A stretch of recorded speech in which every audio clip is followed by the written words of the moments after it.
നമസ്കാരം. ചാലക്കുടി ആദിവാസി കോളനികളിലൂടെ യാത്രകൾ ദുഷ്കരമാണ്. കാനനപാതകളിൽ കൂടി റോഡും വെളിച്ചവുമില്ല.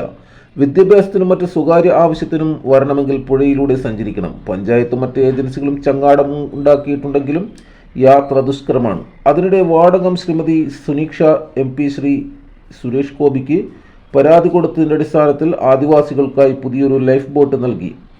അതിൻ്റെ വിശദീകരണവുമായി ടൈംസ് ന്യൂസിനോട് തുറന്ന് സംസാരിക്കുകയാണ് വാടകം.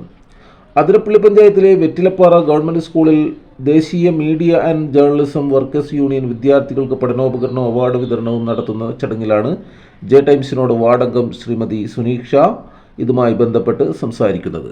വിശേഷങ്ങളിലേക്ക്. അവരുടെ അടുത്തേക്ക് എത്തിച്ചേരാനായിട്ട് നമുക്ക് അപ്പോൾ ഞാനത് സുരേഷ് ഗോപി സാർ ഇവിടെ നമുക്ക് ഒരു 3 സ്ട്രക്ചർ കൊടുക്കാനായിട്ട് ഇവിടെ വന്നിരുന്നു.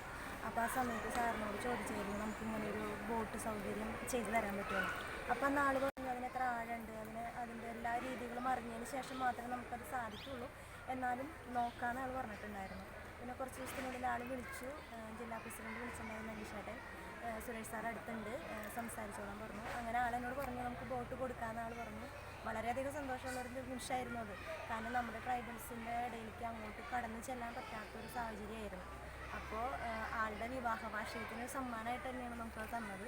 നമ്മളത് അവർക്ക് കൊടുത്തു. ഇപ്പോൾ ശരിക്കും പറഞ്ഞു കഴിഞ്ഞിട്ടുണ്ടെങ്കിൽ അത് ഹെൽത്തുകാർക്ക് മാത്രമല്ല എല്ലാ ഡിപ്പാർട്ട്മെൻറ്റിനും വളരെയധികം ഉപയോഗപ്രദമാണെന്നാണ് നമുക്കറിയാൻ സാധിച്ചത്.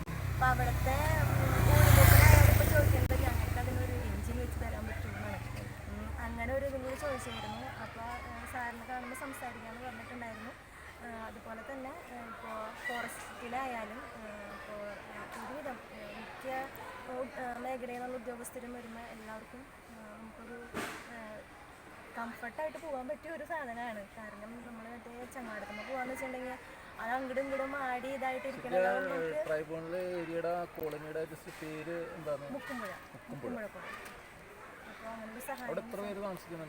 അവിടെ കുറച്ച് കുടുംബങ്ങളുണ്ട്. അവർക്ക് ശരിക്കും പറഞ്ഞാൽ നല്ല വീടുകളൊക്കെ ഈ തടാകത്തിൻ്റെ ഇപ്പുറത്തുണ്ട്. പക്ഷെ അവിടെ താമസിക്കില്ല. അവർക്ക് ഭയങ്കര പേടിയാണെന്ന് തോന്നുന്നു അങ്ങനെയുള്ള നമ്മുടെ കെട്ടിടങ്ങളിലൊക്കെ താമസിക്കാനായിട്ട്. അപ്പോൾ കൂടുതലും കാടിൻ്റെ ഉള്ളിലേക്ക് താമസിക്കുന്ന ഒരു സ്ഥിതിയാണ് ഇപ്പോൾ ഉള്ളത്. ഇപ്പോൾ പ്രഗ്നൻ്റ് ആയാലും അവർ ഡോക്ടറെ അടുത്ത് പോകില്ല, അങ്ങനെയൊക്കെ. അപ്പോൾ ഹെൽത്തുകാർക്ക് എന്ന് വെച്ചാൽ ഒരു കുട്ടിയുടെ ജീവൻ, അതായത് അമ്മേനെയും കുഞ്ഞിനെയും രക്ഷിക്കണം എന്നുള്ളൊരു ഇതും കൂടി ഹെൽത്തിനുണ്ടല്ലോ. അപ്പോൾ അവർ അതിന് വേണ്ടിയിട്ട് പെടാപ്പാട് കിടന്നൊരു സമയത്താണ് നമുക്ക് ഇങ്ങനെ ഒരു ഇത് സാധിച്ചു കൊടുക്കുന്നത്. അപ്പോൾ ഏതായാലും ഇത്രയും നേരം നമ്മുടെ ടൈംസ് ന്യൂസിനോട് സഹകരിച്ചതിൽ വളരെ നന്ദി. ഒപ്പം ഈ ഒരു വിഷ്വല്, ഈ ഒരു സത്യമായൊരു അവസ്ഥ തീർച്ചയായിട്ടും സുരക്ഷയിലേക്ക് ചെല്ലും എന്ന് തന്നെയാണ് ഞങ്ങൾക്ക് പറയാനുള്ളത്. തീർച്ചയായിട്ടും ഇതിനൊരു പരിഹാരവും കൂടി അദ്ദേഹം ഇതിന് തരും എന്നുള്ള വിശ്വാസത്തോടെ ഞങ്ങൾ നിർത്തുകയാണ്. നന്ദി, നമസ്കാരം. അതിരപ്പള്ളിയിൽ നിന്ന് കൂടുതൽ വാർത്തകളും വിശേഷങ്ങളുമായി വീണ്ടും കാണാം. നന്ദി, നമസ്കാരം. ടൈംസിനൊപ്പം ക്യാമറാമാൻ സത്യൻ ചെങ്ങനാട്ടിനൊപ്പം ജലാൽ.